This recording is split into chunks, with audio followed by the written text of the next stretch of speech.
We're about to be joined by Larry Kudlow of CNBC. I loved your latest column over at National Review Online with regard to Republican strategies for winning. A lot of people looked at last week's results in Florida 13 and said, oh, it's all about Obamacare. But you saw a couple of other things, not just Obamacare, but having a pro-growth message for Republicans back in the good Reagan model, right? I did. And, it's interesting. I was just scanning this morning because, I like to prepare for our little conversation every morning. And you weren't prepared for the Kiss Def Leppard question? Well, that one got by me. I didn't see that on the front page of the Wall Street Journal website. But my pal Byron York has a good column called It's the Economy, Stupid, the Real Lesson of Florida Race. And all I'm trying to say is that, look, Obamacare is enormously unpopular and is by itself a revolution. But I think middle-class job problems, middle-class wage declines, and the overall poor jobs performance is a big issue. And I think the GOP should not neglect an economic growth issue. And I was, pleased to see last week, for example, I interviewed Senator Rubio, who has he's developing a very good growth plan. Congressman Ryan is developing a very good growth plan. I've seen Eric Cantor and others. So I think this is good, and I think they better stick to it because Obamacare is key, but you're going to have a growth message.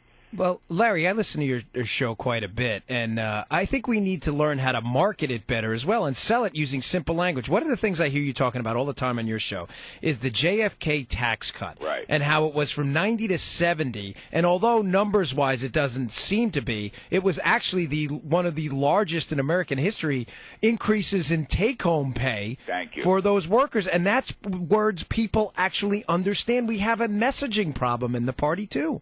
You get the Nobel Prize for this interview. Thank you. Thank you, Larry. I'll take it. That's an honor because I listen to your show all the time. I'm making a note of this, and you are absolutely in Nobel territory. Thank you, sir. Because the whole point, look, Ronald Reagan argued that you should keep more of what you earn, and that means you should take home more pay. And I don't think that was a message that was clearly articulated in the presidential campaign. Even though I admire Mitt Romney, I'm not here to trash him. I'm just saying I don't think he made that clear. Look, let's say you're at a tax rate of 90 cents, okay? The extra dollar you earn, you only keep 10 cents. Now, if the tax rate drops to 70%, the extra dollar you earn, you keep 30 cents, right? Okay? 30 is better than 10. Right. And that was, by the way, that was Reagan's argument. As a movie actor, he just quit working because it wasn't worth it to him. Now, Reagan borrowed that, and he acknowledged this time and again, from John F. Kennedy, because Kennedy's the guy who dropped the rates from 90 to 70 rather. And if Kennedy had lived, he was going to go for a second tax cut, according to his Treasury Secretary Douglas Dillon. So you're right on spot, and the GOP has to keep that. The GOP has to think about things like standard deductions for families. The GOP has to think about things like child care credit, and the GOP has to think about other things, in the poverty area, or all this business about minimum wages and overtime. The GOP has to reach out in ways that will help the people at the bottom of the scale. Not a minimum wage, which will do more harm than good, but let's say, as Marco Rubio is discussing, a wage subsidy could be used, or the earned income tax credit could be expanded.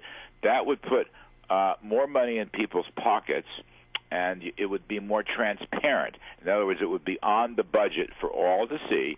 This is the kind of safety net spending we're doing.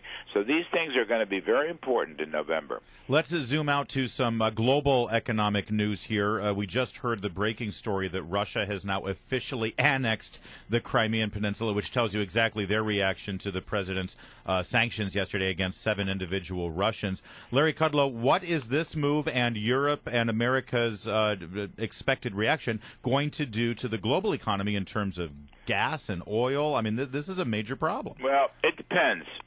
Depends on Putin's next move, depends on our next move.